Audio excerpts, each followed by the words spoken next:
The previous tenant of my new flat left a survival guide. Today I finally met her. I didn't get much sleep last night either. The lack of sleep is making me wonder whether all these things happening are in my mind or not. But I'm reminded every time I see that damn note that it's all real. I spent hours last night searching for anything I could about Prudence Hemmings. If she had lived in a big creepy mansion, I imagine she would have been easy to find. But us folk who live in tower blocks aren't so well documented. No one cares about our lives, no matter how extraordinary. I found an article about missing person Lila Hemmings. It suggested that she went missing under the care of her grandmother while playing in the park opposite the flats early in the morning. Interviews with her parents stated that they had both disowned Prudence. Despite the many years that had passed since Lila's death/disappearance, her parents appeared to have remained unforgiving of Prue. There was no mention of her on either of their social media accounts, and she appeared to have no involvement with the children they had acquired since. Searches for the Hemmings family in the local area were equally dead ends. I looked at link after link, desperate to find something, but they all started to blur into one. Until finally I saw something. An obituary for Bernard Bernie Hemmings, who had fallen from the tower block in unexplained circumstances after being diagnosed with dementia months before his death.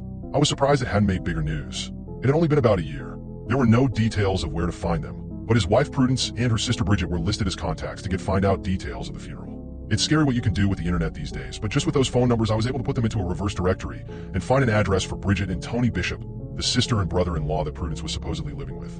About 4 a.m. I managed to get some sleep. Not much though. I was back up and wide awake at around 7 a.m., planning my route and working out my day. I saw a post on social media from one of her relatives that Georgia was identified and is stable. This loosened the knot in my stomach that has been present since I found the note somewhat. At 8:50, I opened the door to my flat hoping to see Postman Ian. For minutes passed, and instead of the postman, an elderly gentleman made his way down the corridor. He had a walking stick and kind eyes. In his free arm, he carried a small plastic bag containing a newspaper and milk. He smiled and said good morning as he passed. I smiled back. He reminded me of my granddad. I imagined him pulling cola cubes from his pocket for his grandkids and shushing them when their parents weren't looking. A little further down the corridor, the old man stopped and turned. He looked me dead in the eyes with a sympathetic expression and spoke.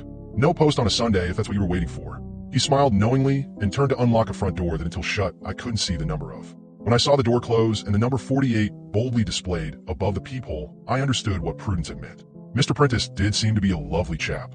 I sat back in my flat and sighed, staring at the various tabs open on my laptop. At about 9:15, the knocking on the balcony door started. The window cleaner was back. I didn't feel half as terrified as I had the first time. If anything, I was just angry. It took every ounce of restraint I had in my tired body not to engage with him, if only to tell him to fuck off. His genuine seeming request just irritated me.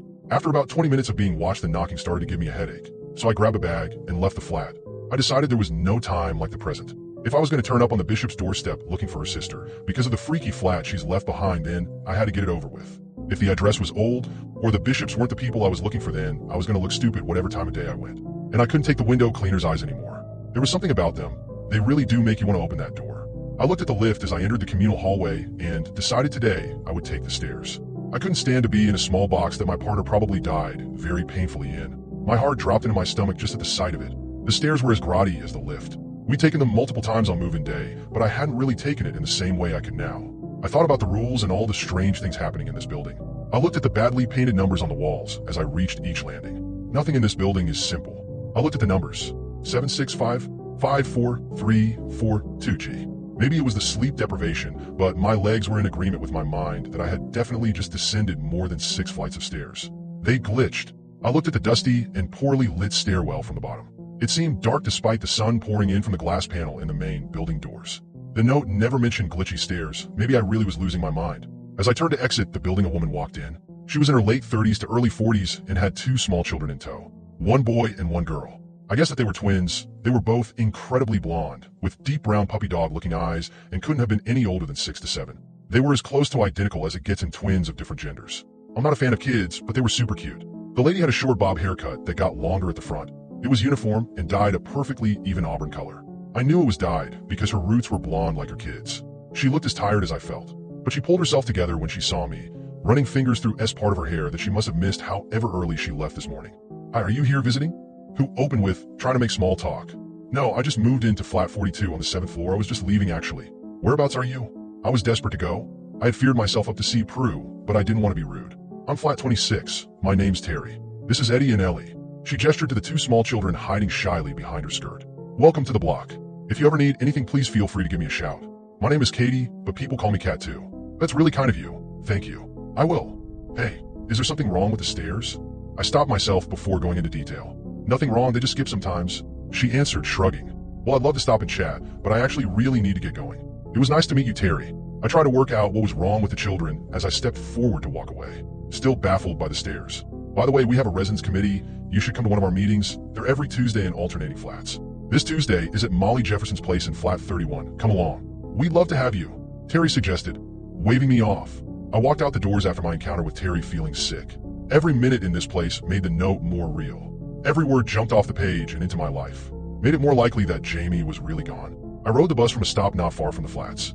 It felt like it took an eternity to reach the little suburban area I was looking for.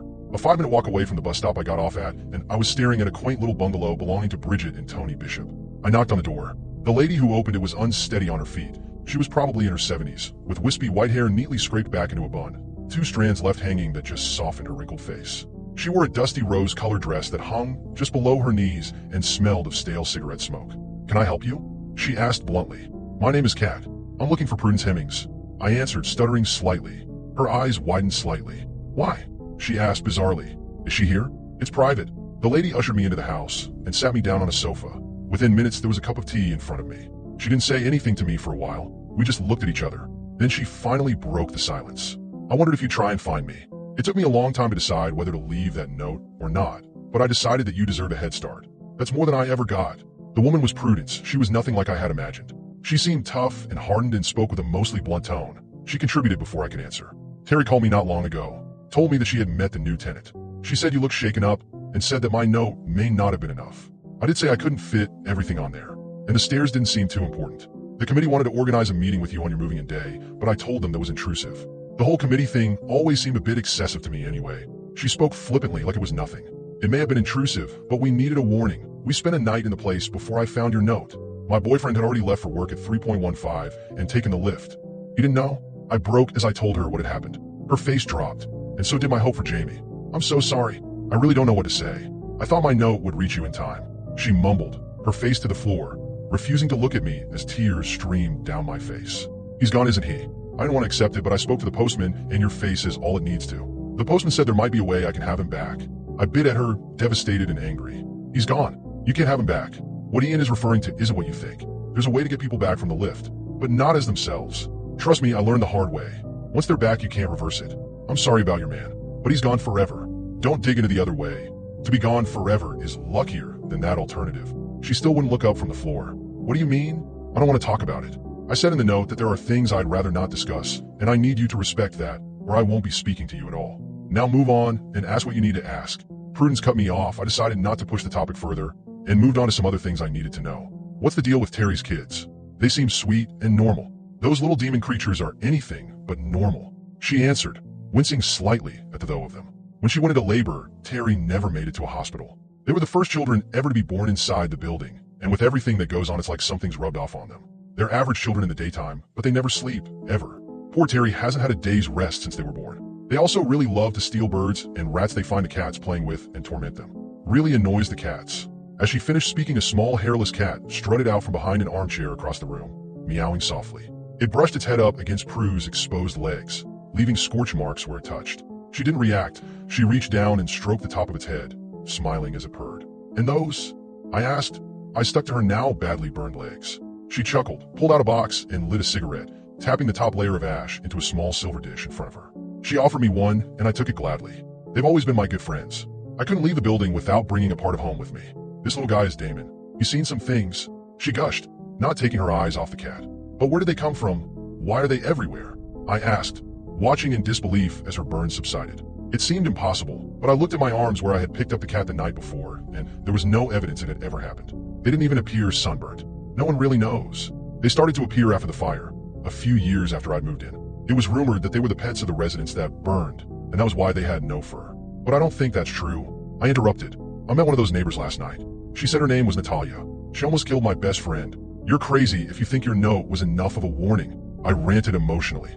Look, girl, if I had made a song and dance about warning you, then you'd have thought me crazy and challenged the rules. You'd have been dead already. Be grateful you got anything. I didn't. I had to work it all out. Your generation are so spoiled. She too-tayed in frustration at me. I was angry, but she was probably right. An elderly lady telling me rat-like creatures would kill my boyfriend in a lift would probably have got some laughs from me a few days ago. I stayed quiet and waited for her to calm down. After a while she sighed and started again. I think the cats are the neighbors that burned. They've never meant any harm, and they hiss and run from the imposters that roam the building. Besides, there's no way there were that many cats living on one floor. The imposter people don't even match up with the residents that died in the fire. None of them look like or claim to have the same name as the dead. They just claim to live in their flats. I met Natalia before. She left a bad scar on Bernie's leg from an incident we had, nasty girl. Before the fire, there was CCTV, and there was a recording saved of about 15 people marching into the flats and up to that floor about half an hour before the fire started. It was the only evidence found. CCTV wasn't great in the 80s, so they were never identified. And the flames melted the relevant cameras, so nothing ever came of it. I think the people that entered that night are the ones that asked for sugar. I don't know any more than that, but if you avoid them, like I said, you don't need to know more. They hate the cats. I hope your friend survives, but I've seen what those people can do, so maybe she was better off dead. Prue carried on stroking Damon. I watched the skin of her fingers melt and twist as they made contact with him. What happened to your husband? I asked the question so fast, I didn't have time to consider that this was a topic she had explicitly said she didn't want to discuss in the note. But I had to know. She scowled at me. I said I didn't want to talk about that. She hissed. I just lost the love of my life. I need some answers. I begged. What happened to Bernie won't help you. I know you'd think any deaths in that building would be down to the quirks, but this wasn't. For the most part anyway. Don't forget that we had lived there for 35 years. Bernie knew the rules. We knew how to take care of ourselves and have a happy life there. It was our home. I don't doubt that's Mrs. Hemmings. I'm sorry, I interjected. Bernie had dementia. It started about 6 months before he died, and he deteriorated very rapidly. Towards the end, he started wandering. The doctor said it was common, but in our position, it was incredibly dangerous. More times than I can count, I pulled him away from the lift just in time. Along with wandering, he was forgetting the rules. He let that smug, awful window cleaner in 3 times. Thank Lord for the big metal pipe I kept by the balcony door. Chase him out a treat. Not that anything stops him from coming back. I'm sure you're already acquainted. After all the dangerous situations Bernie was in, by the end he made the smallest and most fatal of errors. He left a bowl of food out for Damon at 10 a.m. I was out shopping with Terry and a few of the girls from the committee, and when I came back, I found one of those awful creatures. Prudence started to cry. I put my hand on her shoulder in an attempt to comfort her. After all, I truly knew how she felt. It was eating him. She sniffed and steadied herself to continue, moving my hand. I chased the creature away with the same metal pipe. I had the window cleaner and pushed Bernie off the balcony. He was heavy, but I didn't want anyone to know what really killed him. Its teeth, she shivered. They made such an awful noise. It reminded me of Dash. Lila. I finished her sentence. I hadn't meant to. I was so invested in her story, I couldn't help it. I gather you spoke with Ian then? She said, sounding resigned. I never meant to hurt that little girl. I love her so much. Tears rolled down her wrinkled cheeks. Damon, who was now sat next to her on the sofa, shuffled closer as if to cuddle her. Haven't you ever been curious about getting her back? I asked, my mind turning back to the methods hinted at by both Prue and the postman. I miss Jamie so much. I'd do anything to get him back. Her face filled with a look of horror and shame. Of course I have, she answered, which is exactly why I'm telling you not to. But I couldn't let it go. Surely anything must be better than gone forever. I pestered. I wish I hadn't. Prudence, frustrated, stood up and gestured for me to follow. She led me outside to the back garden of the bungalow. At the back was a large shed, the kind people use for a man cave or a summer house. It was pretty. The sun shone down on it, lighting up the few cobwebs in the corners and making them twinkle. Mrs. Hemmings was careful to look into both neighboring gardens to ensure there was no one around before she unlocked the door to the shed. We stepped inside, and the first thing to hit me was the smell. It was putrid like rotting meat. I looked at the floor and covered my nose with my hands. Staring back at me was a pool of blood. I followed the blood with my eyes as Prudence locked us in the shed. Then after I made it past the animal bones, I finally saw it. Just like Postman Ian had described. One of the creatures was watching me from a heavy-duty metal dog cage in the corner of the shed. It looked reinforced, but still the metal had chew marks. Their jaws had to be strong to cause that.